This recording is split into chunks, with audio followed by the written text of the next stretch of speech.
Welcome to the Sunday School lesson for October the 4th, 2020. The title of this lesson is called Love That Intercedes.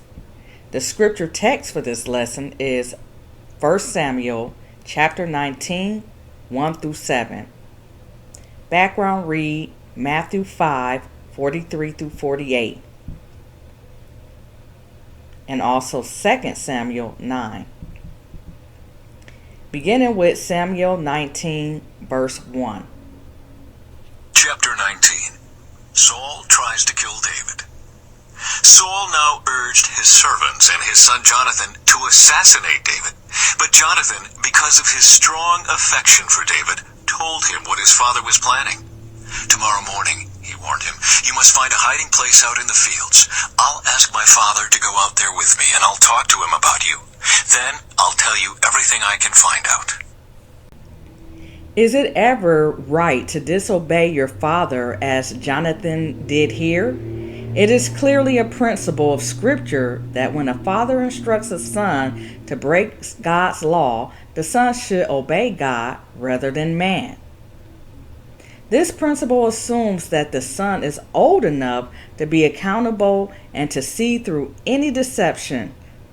A son's role is to be respectful, helpful, and obedient to his father. Ephesians 6, 1-3. But not to follow commands or advice that violates God's law. Continuing with verse 3. The next morning, Johnathan spoke with his father about David, saying many good things about him. The king must not sin against his servant David, Johnathan said. He's never done anything to harm you. He has always helped you in any way he could. Have you forgotten about the time he risked his life to kill a Philistine giant, and how the Lord brought a great victory to all Israel as a result? You were certainly happy about it then. Why should you murder an innocent man like David? There's no reason for it at all. Jonathan's intercession with Saul leaves the reader to assume that David had already done what Johnathan required. Once again, Saul's position as Jonathan's father is emphasized. This brings to mind the complicated responsibilities Jonathan had towards him. The expression, "not let the king," in third person is more polite than a bald command, "do not." Jonathan's address of his father as king may be designed to calm Saul's insecurity over his kingship. We also recall that resisting kings was dangerous. In the law of Moses, before the existence of kings in Israel, disobeying priests and judges was punishable by death. Deuteronomy 17, 12-13. This practice extends to kings in Israel in that they had power over life and death of their subjects. 1 Kings 2:23-25, as did kings in the surrounding nations. However, Jonathan's address also reminded the king that he had a duty to God to not sin against others. Although might make right seems to have been the rule throughout history, God's people are to be different. We live by standards given by the Lord, not rules determined by people. For this reason, Saul did not have the moral authority to have David killed.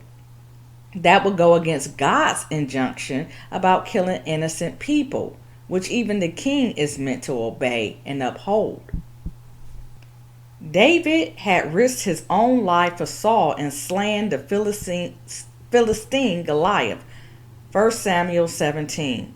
Though everyone else in the army had been too afraid to confront the giant, David had trusted in the Lord's protection and his intention to defeat the Philistines.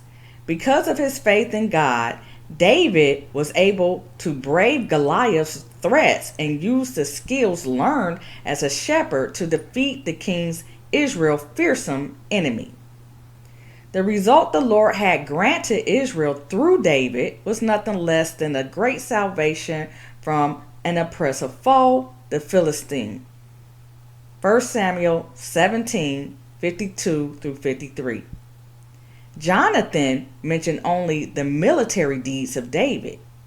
Those and other victories were the cause of David's popularity, 18:5 through 7, which in turn was the cause of Saul's deadly jealousy and plan to execute David. For that reason, reminding Saul that David's popularity was a result of his service to the king could soothe the king's feelings that he had been usurped. Continuing with verse 6. So Saul listened to Johnathan and vowed, "As surely as the Lord lives, David will not be killed." Afterward, Johnathan called David and told him what had happened. Then he brought David to Saul, and David served in the court as before. Jonathan's argument had the desired effect: hearken unto the means to heed, that is, both to hear and to act in accordance with what was said. The exodus from Egypt was initiated because God not only heard but acted on the groaning of the children of Israel. Jonathan's intervention thus culminated in Saul's making a vow that David would not be put to death. Making a vow or taking an oath is equivalent to making a covenant. Deuteronomy 4:31. It is quite to Saul's credit that he relented from his own call for David's execution, although Saul had his history of rebellion against the Lord. Example, 1 Samuel 15:17 through 23. In this case, he honored God by heeding wise counsel and choosing not to sin against David. David emerged from his prearranged hidden place after hearing Jonathan's call. As promised, Jonathan reported to David everything that had happened. This would have included especially Saul's charge of heart and his vow not to put David to death. For David to return to Saul's presence indicates that David believed Jonathan completely and had no longer had any fear that Saul would try to kill him. The result of all of Jonathan's efforts was that David resumed his place in Saul's court as in times past. This phrase calls back to mind how well David and Saul had worked together initially. The reader is left to wonder, in view of Saul's past behavior towards David, how long will this peace be observed? The three characters in the story illustrates positions people find themselves in today. Saul was a person in power who was abusing his position and doing wrong towards another. David, of lower status, was the innocent victim of that wrath. Jonathan was the one who risked sharing that wrath by standing up for the victim. He cared for both the wrongdoer and the wronged, as he sought to end the conflict by reconciling them. Doing wrong and suffering wrong can lead to conflict. Hurt feelings can break relationships and end communication. Differences in status, such as employer-employee or parent-child, can make restoring relationships difficult. The one in power finds it difficult to admit wrong. The one of lower status does not feel safe to confront the enraged offender. At these times, restoration is practically impossible without an intermediary.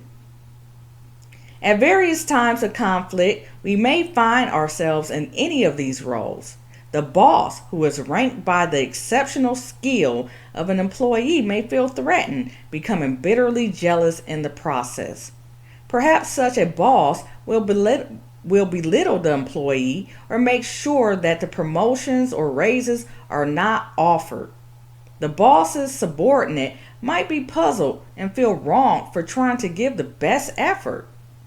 Someone who genuinely cares for both the boss and the employee, in whom both parties trust, may be in a position to reconcile those in conflict. Finally, It must be emphasized that Johnathan, the peacemaker, was not the offender's peer. Johnathan was a subordinate to Saul, both as a son and as a subject of the king. Johnathan's brave and respectful challenge of his own father and king serves as a model for us in handling conflict. Give this video a thumbs up and a like. Please share and comment if you choose to. And have a good day.